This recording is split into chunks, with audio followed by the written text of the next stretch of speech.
Hello everyone, हमने first video में chapter 8 complete किया था पूरा। तो कई सारे स्टूडेंट्स के डाउट्स भी आए थे और किसी ने कमेंट भी की थी। ऐसे ही आप हर एक वीडियो देखो और ऐसे ही टच में रहो। जो भी डाउट्स हो वो भी हमें पूछ लो और कोई अच्छी सी कमेंट हो तो वो भी आप कर लो। आज हम स्टार्ट करेंगे हिस्ट्री का फर्स्ट चैप्टर है rise of British rule in India. India में ब्रिटिशर्स के रूल का राइज कब स्टार्ट हुआ था। जो भी चैप्टर्स मैं फिनिश करवा रही हूँ प्लीज़ उनकी एक्सरसाइज एक बार देख लो। कोई भी डाउट्स हो प्लीज़ मुझे पूछना। हम स्टार्ट करें first chapter. Since the ancient period India has enjoyed an incomparable position in the whole world due to its economic, cultural, and religious inheritance. Due to the economic prosperity and cultural inheritance, people from different nations of the world came to India. There was a lot of demand for the Indian spices, muslin, silk cloth, indigo, etc. in the European countries.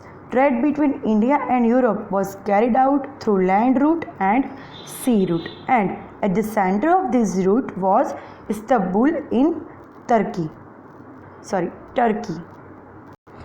प्राचीन time से ये माना जाता है कि पूरे world में दूसरे कंट्री की कंपेयर में हमारा India economically, culture wise, religious wise विरासत में अच्छा है, इनकम्पेरेबल है, किसी से हम कंपेयर नहीं कर सकते।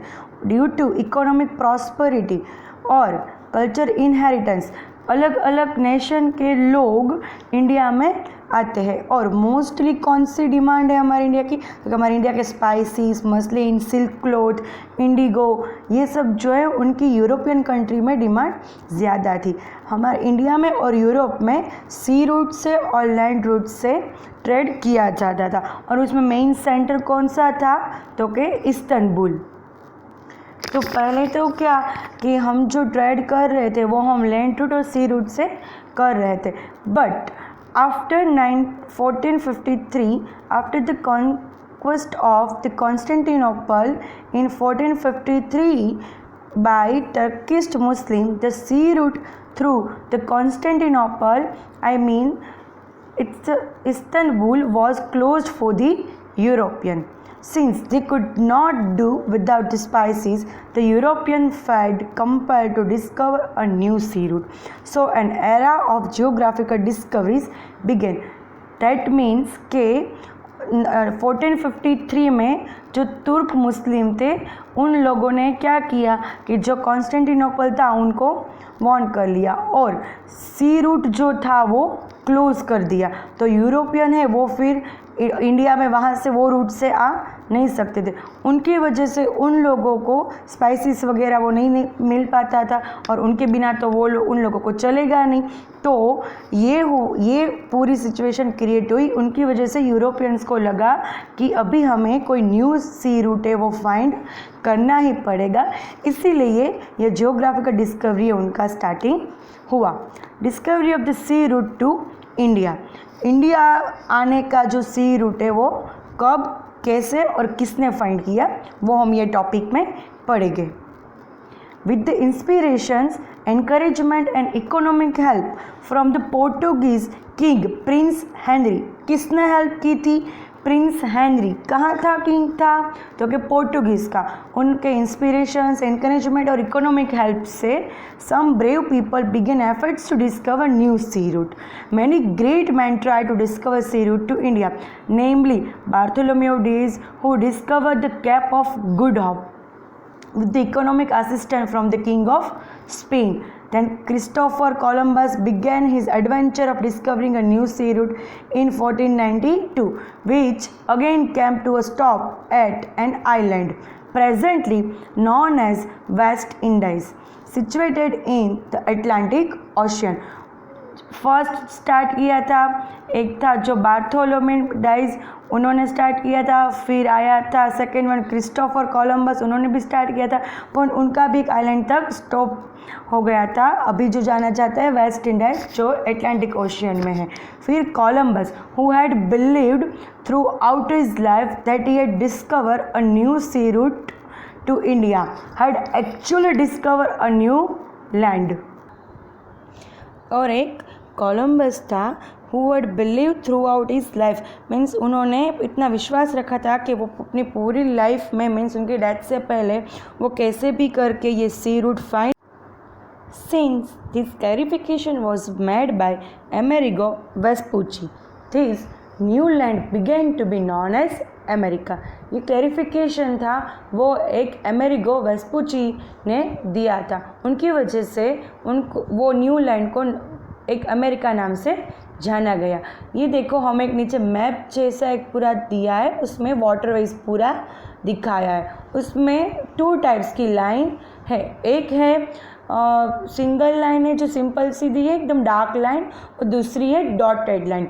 जो डॉटेड वाली लाइन है वो हमारा न्यू सी रूट है, वाटरवेज है, और वो जो सिंपल सी जो सिंगल लाइन है डार्क वाली वो ओल्ड वाटरवेज है। तो न्यू वाटरवेज है वो देखो, पहले पोर्टुगल लिस्बन से cape of good hope, then Mozambique, then Kochi, और एक कलिकट वाला भी रूट है। और पहले कौन सा था तो कि टर्की वाला था, बट वो तो बंद हो गया था। जो टर्की मुस्लिम ने वो कॉन्स्टेंटिनोपल जीत लिया था, फिर हम यूरोपियन के लिए वो जो सी रूट था वो तो क्लोज हो चुका था। तो उनकी वजह से ये जो डॉटेड लाइन वाला रूट है वो न्यू डिस्कवर हुआ था, जो एटलांटिक ओशियन से होके जा रहा था। फिर The Portuguese sailor Vasco da Gama discovered the sea route to India in 1498 when he reached Calicut in western coast of India. With the help of Indian sailor, he was welcomed by the king Zamorin and allowed to carry out business there. ईस्वी सन की सदी 1498 में Vasco the gamma ने actually see root India आने का find कर लिया था। व्हेन ही रीच कलिकट, वो जब कलिकट पहुँचे वेस्टर्न कोस्ट ऑफ इंडिया में,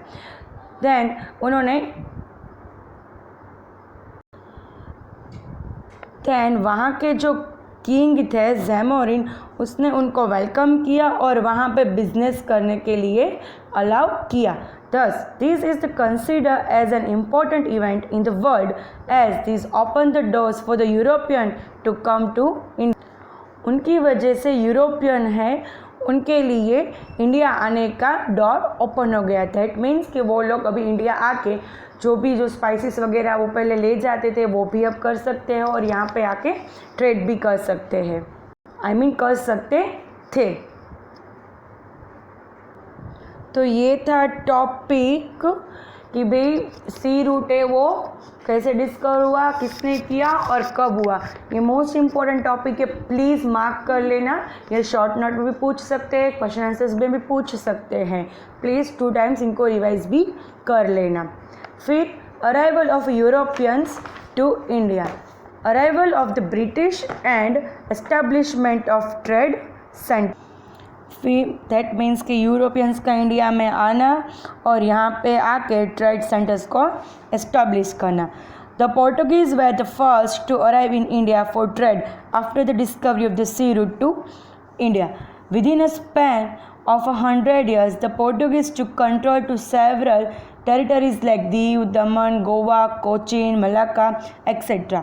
Inspired by the Portuguese success in trade, the Dutch from Holland and the Danish from Denmark arrived in India for the trade. The English trader established the East India Company to carry out the trade with India. In 1600, when Queen Elizabeth of England gave the permission to the East India Company to carry out trade with the eastern countries, the first ship under the leadership of the Captain William Hawkins arrived in Surat, but Due to the dominance and opposition from the Portuguese, they were not allowed to establish the trade there. But finally, the East India Company got the permission from the Mughal Emperor.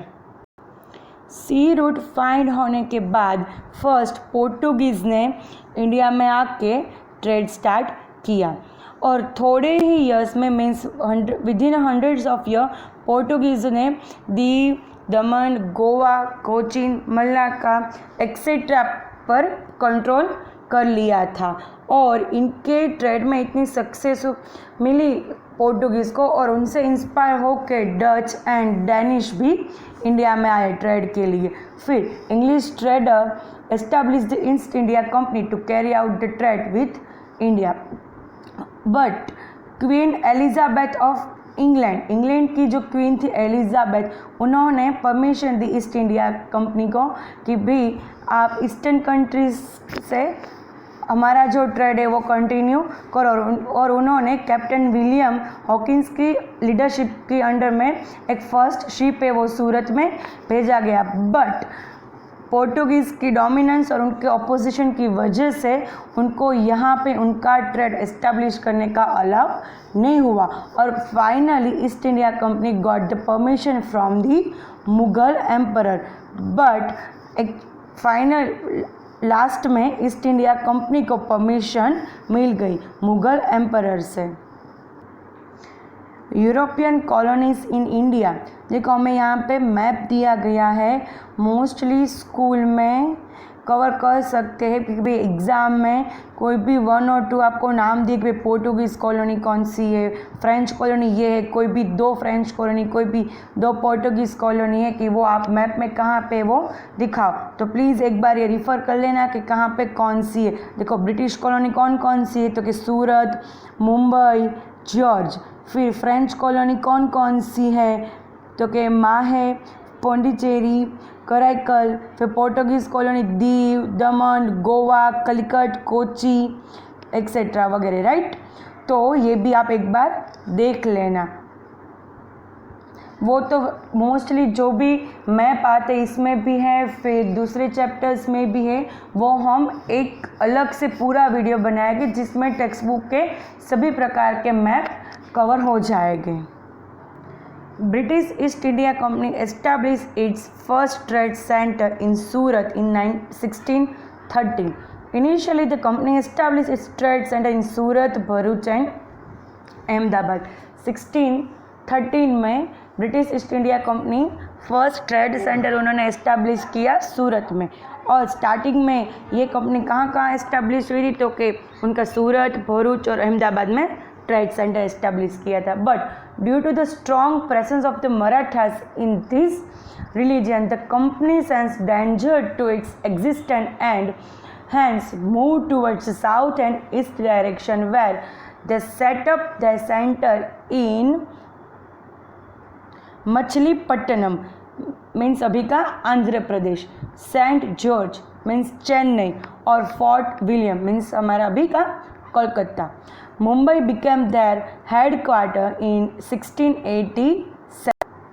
उन लोगों ने start तो किया था इस side, but Marathas की strong presence की वजह से उन लोगों को ये लगा कि भी उनका एग्जिस्टेंस है अभी वो डेंजर जोन में, तो उनकी वजह से उन लोगों ने क्या किया कि साउथ और ईस्ट साइड का जो डायरेक्शन है वो पकड़ा। दैट मीन्स के वहाँ का उन साइड के जो मछलीपट्टनम थे, फिर चेन्नई मीन्स सेंट जॉर्ज, फिर फोर्ट विलियम, वहाँ पे उन लोगों ने सेंटर सेटअप किया और मुंबई को हेड क्वार्टर बनाया 1687 में। The French East India Company arrived in India for trade in 1668 and eventually set up their trade center in Mahe, Karaikai, Pondicherry, Chandranagar, Machilipattanam, etc. In the 18th century, the English and the French were constantly busy establishing their rule in the entire world, but conquering more terrorists. Between 1746 and 1763, there were 3 Karnataka wars between the French East India French East India company arrived in India for trade in 1668 में 1668 में French East India company India में trade के लिए आई और eventually set up their trade centres in कौन से centres जो कि माहे, कराईकल, पौंडीचेरी, चंद्रनगर, मछलीपट्टनम एक्सेट्रा उन्होंने सेंटर बनाया। और 18th सेंचुरी में English and French were constantly busy. English और फ्रेंच कंपनीज कॉन्स्टेंटली बिजी थी कि वो पूरे वर्ल्ड में मीन्स एंटायर वर्ल्ड में उनका रूल है वो एस्टैब्लिश करे और कंटिन्यूसली वो वही ट्राई कर रहे थे कि अपना रूलिंग है वो सब पूरे वर्ल्ड के ऊपर हो। दैट मीन्स कि पूरा कंट्रोल उनके हाथ में। But between 1746 and 1763 there were 3 Karnataka was between the French East India Company and the British East India Company in India, which the French East India Company lost. But 1746 और 1763 के बीच में Karnataka was हुआ French East India company और British east India company में, जिसमें French East India company थी वो lost हुई, thus making easy the expansion of the British east India company. तो वो हार गई, उनकी वजह से ब्रिटिश इंडिया कंपनी के लिए उनके जो रूल्स वगैरह थे वो इस्टेब्लिश करना था और उनका एक्सपेंशन करना था उनके लिए, तो वो और इजी हो गया था। Thus at the end of this battle for power, the Portuguese were left with Diu, Daman, Goa, while French had their trade center at Chandranagar, Mahe, Karaikal and Pondicherry. Meanwhile, the Dutch had to leave forever. ये British east India company के लिए तो जो expansion करने का easy हो गया था, इसीलिए ये एंड में पोर्टुगीज़ों ने दीव, दमन, गोवा रहे और जहाँ पे फ्रेंच जहाँ पे चंद्रनगर, फिर माहे, कराईकल जैसे सेंटर्स थे और डच उन लोगों को कि उन लोगों को ऑलवेज के लिए वो छोड़ना पड़ा। फिर है बैटल ऑफ प्लासी। वो स्टार्ट करने से पहले प्लीज़ मैं आपको एक बात बोल देती हूँ, ये पूरे चैप्टर्स में नंबर्स ऑफ न्यूमेरिकल इंफॉर्मेशन है कि ये साल में ये इवेंट हुई थी, ये साल में ये इवेंट हुई, तो आप लोग याद कैसे करोगे। मैम हमने फर्स्ट पैरा किया तो याद थी, फिर सेकंड पैरा की हमने की तो फर्स्ट पैरा की मिक्स हो जाती, तो उनके लिए आप लोगों को टेंशन नहीं लेना है। ये चैप्टर एंड होगा बाद में, ये वीडियोस में अगर पॉसिबल है तो इसमें, या तो मैं नेक्स्ट वीडियो में आपको एक पूरा पेज, एक पूरा मीन्स पेज या पीडीएफ जैसा बना के या तो पूरा चार्ट फॉर्म करके आपको दिखाऊंगी। आप हो सके तो उनका स्क्रीनशॉट ले लेना, तो आपको ये भी हेल्पफुल होगा। पूरी जो जितनी भी न्यूमेरिकल इन्फॉर्मेशन, जो भी साल दिए, जो भी नंबर्स ऑफ ईयर्स दिए हैं और उसमें जो भी इवेंट्स हुए, वो सब मैं आपको उसमें एक साथ पूरे चैप्टर की एक लिख के दूंगी। भाई ये साल में ये हुआ था, one sided years, one side event of that years, मैं आपको एक बना के दूंगी, तो आपको रिवाइज करने में वो भी इजी रहेगा। और ये 1 और 2 मार्क्स में कभी कभी पूछ लेते हैं और मैच द फॉलोइंग में भी पूछ सकते हैं, क्योंकि कौन से ईयर में कौन सी इवेंट हुई थी, तो आपको ये अच्छी तरह से याद रखनी है और सब मिक्स ना हो उनका भी ध्यान रखना है। Now we start the battle of Plassey. Siraj-ud-Dowla was ruling over Bengal. Due to his impulsive nature, he had some opponents in his state. During this period, the British East India Company built a fortress around the trade center in Calcutta on pretext of security reason, without taking the permission of the Nawab. But Nawab Siraj-ud-Dowla destroyed the fortress. When this news reached Madras, that means Chennai, a small army of the company led by Robert Clive reached Bengal in order to help the Kolkata trade center. Bengal में किसका ruling था, तो कि सिराजुद्दौला का, right. उनके impulsive nature means कोई भी decision है वो बहुत जल्दी ले लेते थे, मीन्स बिना सोचे समझे ले लेते। उनकी वजह से उनके बहुत से ओपोनेंट्स थे और वो टाइम में ब्रिटिश ईस्ट इंडिया कंपनी ने क्या किया कि भाई एक तो सिराजुद्दौला जो वहाँ के नवाब थे, उनकी परमिशन लिए बिना ही वहाँ पे कोलकाता में ट्रेड सेंटर स्टार्ट कर लिया। और ये इन्फॉर्मेशन जब नवाब तक पहुँची तो उन्होंने पूरा डिस्ट्रॉय कर दिया। और ये न्यूज़ जब मद्रास पहुँचे तो वहाँ की एक स्मॉल आर्मी जो रॉबर्ट क्लाइव थ्रू लीड होती थी वो बंगाल पहुँची कोलकाता ट्रेड सेंटर की हेल्प करने के लिए। In spite of the army of the East India Company being strong, they realized that it was not easy to defeat the Nawab's army. So Robert Clive resorted to the treachery. A conspiracy was planned in order to defeat the Nawab, in which the Nawab's commander-in-chief Mir Jafar and Seth Amichand were coaxed to join. On the pretext that the Nawab is unnecessarily harassing the people, a war was declared at the ground near a village. East India company की army इतनी strong होने के बावजूद भी उनको ऐसा लगा कि भाई नवाब की आर्मी को डिफीट करना मीन्स उनको हराना इजी नहीं है। सो उनकी इसीलिए रॉबर्ट क्लाइव ने फिर बिट्रेयल का सोचा और उन्होंने एक प्लान ऑर्डर किया नवाब को हराने के लिए, in which the nawab's commander in chief Mir Jafar and Seth Amichand were coax to join, जिसमें उन्होंने नवाब के एक मेन जो चीफ कमांडर थे तो मिर जाफर एंड सैथ अमीचंद को ज्वाइन किया।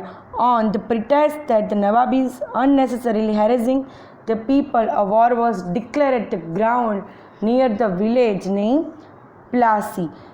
प्लासी नाम का विलेज था, उनके ही पास में नियर अबाउट जो ग्राउंड था वहाँ पे ही एक ये जो वॉर था वो डिक्लेयर हुआ और उन्हीं की वजह से इनको प्लासी नाम दिया गया कि battle of Plassey. According to the plan Mir Jafar lost the battle, Siraj Uddaulah was defeated due to Robert Clive's treachery. Plan according to plan ही सब हुआ और मिर जाफर है वो हार गया युद्ध और सिराज उद्दौला हार गया और रॉबर्ट क्लाइव की बिट्रेयल की वजह से battle of Plassey ended in just half a day. Only एक हाफ डे में ये जो बैटल था मीन्स पूरा जो युद्ध था वो ख़त्म हो गया। The company as a result got free hold over 24 Paraganas. Mir Jafar was made the Nawab of Bengal. Thus, the foundation of the country's rule in India was laid with the Battle of Plassey in 1750. और इनकी वजह से ये जो पूरा जो war था वो बैटल जो था वो सिराज उद्दौला हार गया, रॉबर्ट क्लाइव जीत गया उनके बिट्रेयल की वजह से और हाफ डे में ही ये पूरा जो बैटल था वो फिनिश्ड हो गया मीन्स एंड उनका आ गया और उनके रिज़ल्ट में उन ब्रिटिशर्स को 24 पैरागन्स मिला और मिर जाफर को बंगाल का नवाब बनाया गया और ऐसे ही 1757 में बैटल ऑफ प्लासी के थ्रू कंपनीज के रूल है वो फाउंड किए गए इंडिया में। यहाँ पे बैटल ऑफ प्लासी का जो पूरा टॉपिक है वो हमने फिनिश किया। वो बहुत छोटी सी शॉर्ट नोट टाइप पूछते हैं, इसमें 2 पॉइंट थे। एक तो battle of Plassey was fought on 23 जून 1757, ये आपको भी अच्छे से याद रखना है। और battlefield of Plassey is situated 38 kilometres from Murshidabad, that means West Bengal. हम नेक्स्ट लेक्चर में बैटल ऑफ बक्सर से स्टार्ट करेंगे और जैसे कि मैंने आपको बोला है कि जो न्यूमेरिकल इन्फॉर्मेशन है उनका एक पूरा मैं टॉपिक बना के आपको नेक्स्ट लेक्चर में दिखाऊंगी जिनकी वजह से आपको जो ईयर्स और उनकी इवेंट है वो याद रखने में ईजी रहे।